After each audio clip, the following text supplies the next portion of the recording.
Lugar. Vamos falar de escola de governo, senhor Afonso Eita? Uma estrutura interessante, vamos lá. né? Estou recebendo aqui o número 2 da revista da Escola de Governo do Rio Grande do Sul. E nós estamos recebendo também o diretor da Fundação de Recursos Humanos. Amanhã tem aula magna, né? Acho que é no Teatro São Pedro. Bom dia, Jorge Branco. Bom dia, Osíris, é um prazer estar aqui contigo. Queria agradecer também a oportunidade de estar com o Fernando Alves. Fazer uma saudação pessoal da imprensa, são nossos ex-colegas, a Sandra Bittencourt e a Lizzie Aidos, né? Que estão lá na Fundação de Recursos Humanos, estão assessorando aqui também o Jorge Branco, né? Também agradecer aqui o Afonso. Olha, nós iniciamos esse programa em 2011, literalmente no primeiro dia do governo. Antes mesmo da posse, o governador nos propôs esse trabalho, queria recuperar uma capacidade de formulação e elaboração do governo do Estado, investir, portanto, num primeiro momento, num núcleo de servidores públicos que pudessem rapidamente produzir projetos de captação de recursos e mesmo políticas públicas. Gestão, né? Gestão.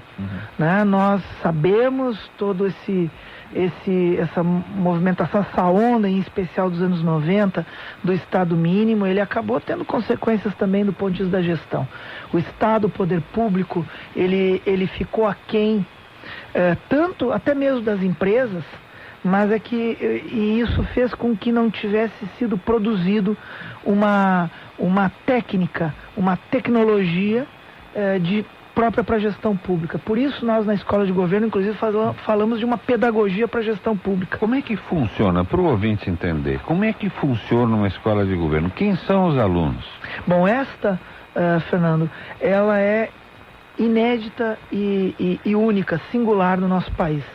Ela funciona a partir e com base em uma rede com as universidades gaúchas. A maior invenção foi essa, né? Que em vez de criar uma superestrutura, aproveita as instalações, o potencial A equipe técnica foi girada para fazer gestão e não para fazer a execução final da formação. Nós teríamos que inventar a roda que já foi inventada. Teríamos uma fundação de quantos?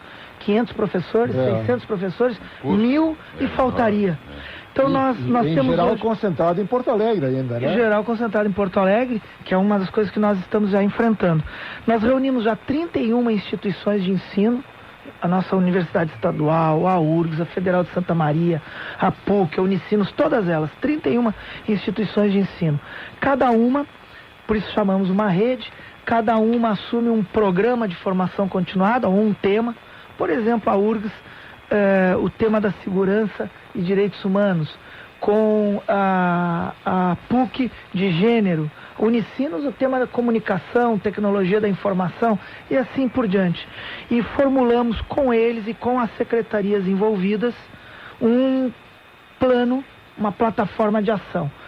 Já temos 6 especializações, vamos iniciar a 6ª especialização reconhecida pelo Ministério da Educação, feita por estas instituições de ensino, e estamos chegando perto já dos 100 cursos de extensão.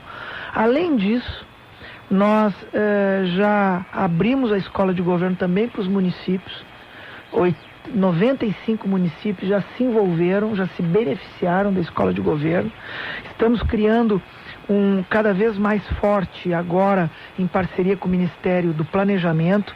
Nós estamos agora desenvolvendo um programa de formação em elaboração de projetos, captação de recursos, prestação de contas, principalmente voltado a captar recursos junto ao governo federal e, Fernando, prestar contas, porque nós vemos muito na imprensa, pela imprensa, a ideia de que os recursos estão disponíveis, mas não chegou. Por que não chegou? Um dos motivos da dificuldade de captar é elaborar mal o projeto, e o outro é principalmente, depois de captado uma parte desse recurso, não prestar contas e aí o dinheiro fica bloqueado. Eu acho que esse é um dos maiores problemas hoje. Até nós falávamos com o governador Tarso Genro sobre isso, ele falou, né? E a gente, é o seguinte, hoje o sujeito receia em assumir porque às vezes por ignorância, qualquer coisa ele já está com carimbo de aí tem, né? Como eu chamo, né?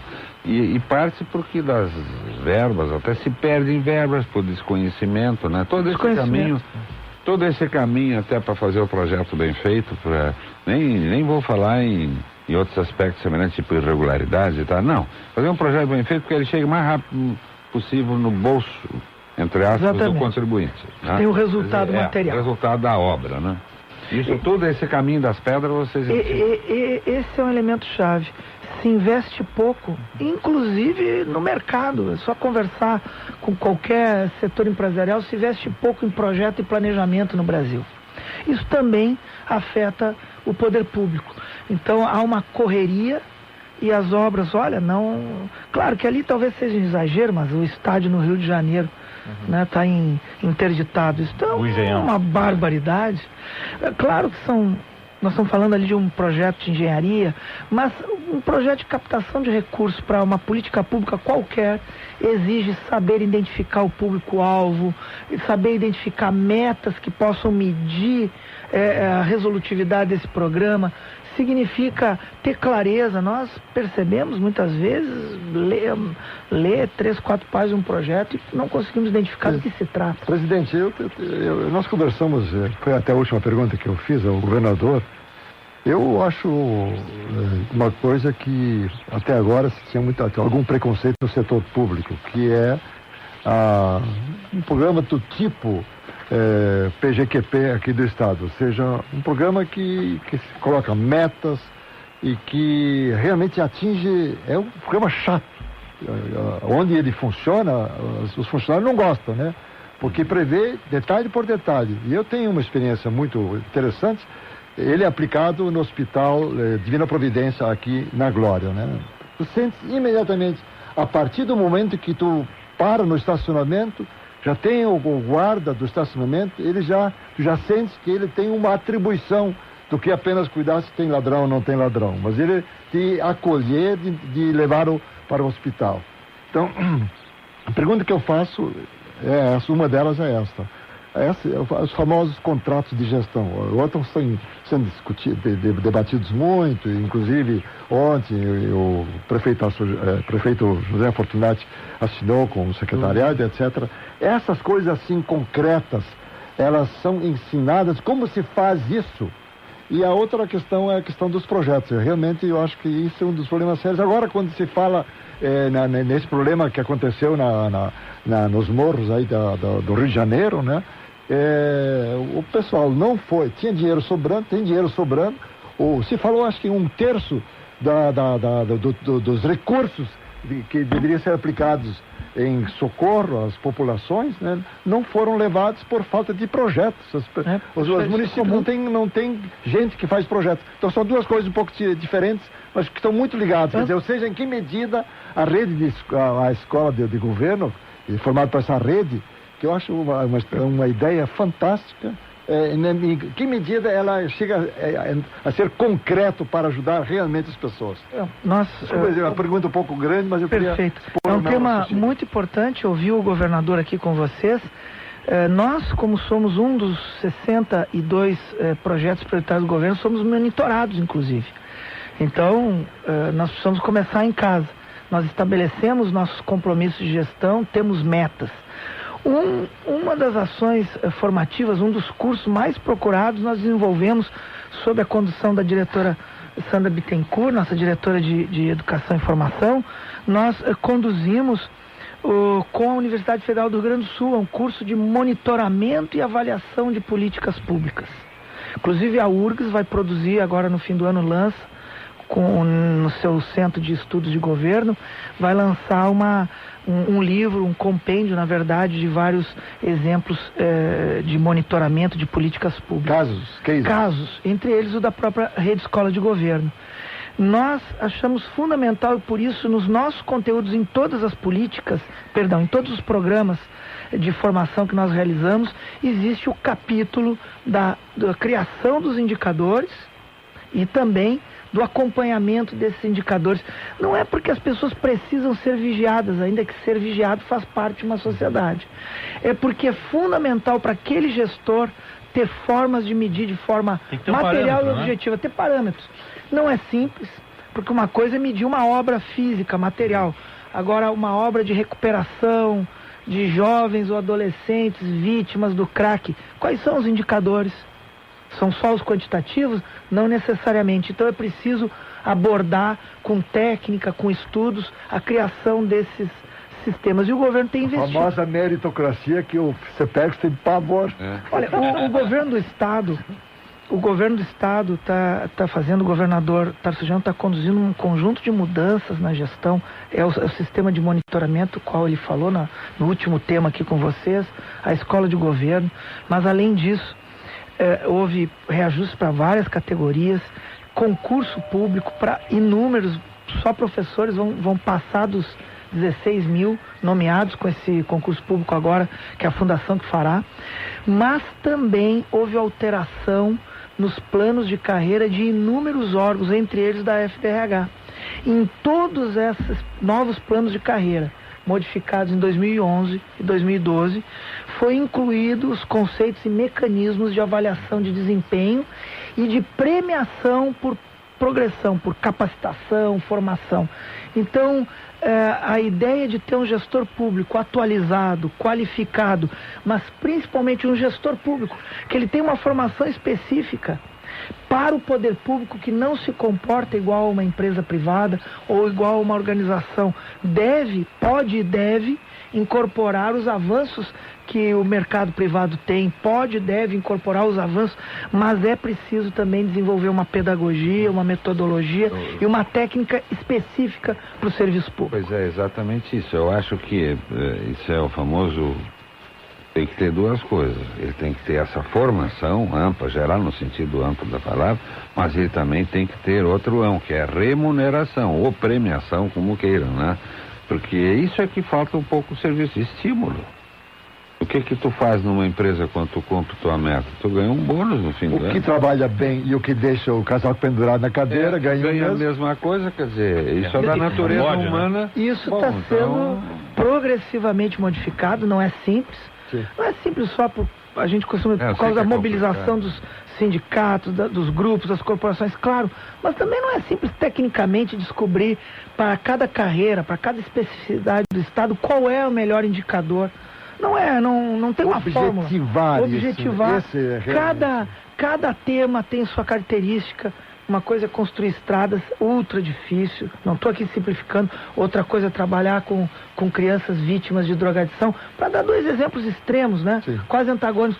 Não é o mesmo indicador, não é horas de trabalho, não é quantidade de reunião que vai medir, né? Porque tem também os indicadores falsos, né? Quantidade de reunião, telefonema atendido. Não é isso que nós... Estatística tu puxa para cima ou para baixo? Para baixo, né? É a mesma coisa que eu sempre digo, é medir a capacidade do político pelo número de projetos que ele apresenta. Isso é outro parâmetro errado. Tem nada a ver. Pode ser um e absolutamente essencial. Nenhum. E ser absolutamente essencial, como pode ser um recordista e... Estou acompanhando a revista aqui, a Fundação está completando 40 anos, né? E a revista também conta a história um pouco da Fundação de Recursos Humanos. Tem um resgate da Fundação, que acho que teve seu ápice ali na década de 70, né? Na década de 70, os seus predecessores, até foram dois órgãos, um da Secretaria de Educação, outro da Secretaria do Trabalho, já, portanto, fazem que a história real da FDRH tenha aí 45, 46 anos. Mas em 72 ela foi instituída, como acho que quase todas as fundações do Estado. Metroplan, a antiga FEBEM, todos desse período aí. Ela fez, então, 40 anos no fim agora do ano de 2012, com muitos serviços prestados. Teve um momento de apogeu nos anos 70. Nessa revista a gente busca resgatar o papel que ela teve na preparação de servidores e até de mão de obra privada para o episódio do polo petroquímico, uma série de coisas. Depois, ela sofreu a década de 80 por um motivo e sofreu a década de 90 por outros motivos. O impasse com o papel do Estado, a crise estrutural que perdura até hoje, a crise financeira. Mas com este projeto, que foi um projeto elaborado pelo governador Tarcísio Genro, ela se recompôs, se redefiniu, inclusive com um órgão de gestão, não como um órgão executor. Ela executa a política, mas ao constituir esta rede, nós estamos formando servidores, nós temos hoje um quadro totalmente renovado, ampliado de servidores em relação ao que nós encontramos em janeiro de 2011, mas um quadro que começa a ser formado, moldado para este conceito de rede, de relacionamento entre poder público e a própria sociedade, não mais aquele Estado que faz tudo sozinho, por conta própria, né? Mas que é o contrário, ele faz uma sinergia e uma parceria com a sociedade. No começo o senhor falou que cada universidade tem um tema, um programa. Isso significa o seguinte, que quando se faz a integração de uma nova instituição, vocês pesquisam um pouco também em que área tem a necessidade, embora possa ser repetido, porque, digamos, em Santo Ângelo deve-se fazer de repente um curso, e a mesma coisa em Pelotas, porque claro, pegar dois extremos e assim por diante, porque realmente as próprias universidades de repente também não estão tão preparadas assim, porque a gente já nem critica muitas universidades que estão muito alienadas da realidade, muito teóricas apenas, né? Olha, perfeito, Afonso, é isto somado à expertise da universidade. Nós buscamos também saber o que a universidade pode oferecer. Algumas podem oferecer quase tudo. Eventualmente vocês podem dar subsídios para ela preparar Exatamente. Nós propomos, uma secretaria ou um grupo de secretaria demanda, ou até a própria universidade nos sugere. E existem algumas universidades gaúchas, pela competência, pela tradição, que poderiam fazer toda a escola de governo. Quantas vocês têm universidades? 31 instituições de ensino que compõem a rede. Então nós buscamos não repetir, isso é essencial, para dar uma ideia não de favorecimento a esta, aquela, mas efetivamente de distribuição, de envolvimento de todas, ou seja, de universalidade, de inclusão das instituições de ensino. Ainda temos, Fernando, algumas instituições de ensino a incorporar, mas agora já são poucas. Sim, são todas sem fins lucrativos, isso é importante também. Funcionário de Porto Alegre, uma secretaria acha que está faltando uma especialização, uma qualificação numa certa área. Vocês mandam ele lá para Santo Ângelo fazer o curso? Não, a gente usando o mesmo exemplo. Tem aberto cursos no interior e aqui. Claro que o grosso do servidor público está em Porto Alegre, do Estado. E também está em torno de Porto Alegre, porque aqui as prefeituras também... Mas nós fazemos cursos presenciais no interior. Alguns desses programas, inclusive, são constituídos de vários cursos rápidos de 20 horas, 40 horas, e eles vão fazendo uma verdadeira caravana. Tem prefeito, também abrimos aluno? Tem prefeito aluno, tem secretário aluno. Eu acho que tinha que ser obrigatório. E nós... Quem sabe não vai ser, né? Eles passam por um mega concurso público, são as eleições, né? E nós iniciamos já as ações de ensino à distância. Também no fim do ano passado, que é fundamental, o Afonso está insistindo nesse tema, nós precisamos tornar universal o acesso para o servidor público, o acesso à escola de governo. E isso nós só poderemos fazer com ampliação física, né, ofertando mais cursos, mas também tecnologia e ensino à distância. Jorge Branco, diretor da Fundação de Recursos Humanos, obrigado pela presença. Sandra Bittencourt também, diretora de Educação e Formação. E vai retornar outras vezes para a gente ir atualizando o tema. Eu que agradeço estar aqui com vocês, jornalistas que são e amanhã aula ícones magna, aqui. Né? Amanhã aula magna. Amanhã aula magna com o professor José Picoco. Amanhã às 9 horas da manhã, com a presença do governador Tarso Genro no Teatro São Pedro. E se eu não falar uma coisinha, às vezes eu vou apanhar lá na fundação. Nós também fizemos uma coisa essencial, chave que caracteriza. Nós, além do ensino, nós agora abrimos a frente de atuação do apoio à pesquisa. Nós lançamos no fim do ano, viu? Eu disse que eu ia apanhar elas. Nós no ano passado lançamos, junto com a Fundação de Amparo à Pesquisa do Estado, um edital de pesquisa e selecionamos 18 projetos de pesquisa, todos sobre gestão pública. Então nós estamos também convocando e viabilizando financeiramente, convocando as universidades gaúchas a formar conhecimento específico e especializado para o serviço público. Isso é bacana, entrelaçar governo e universidade. Exato, esse é a chave. Se apoderar desse conhecimento, esse é o desafio. Sucesso lá. Muito obrigado por estar aqui com vocês.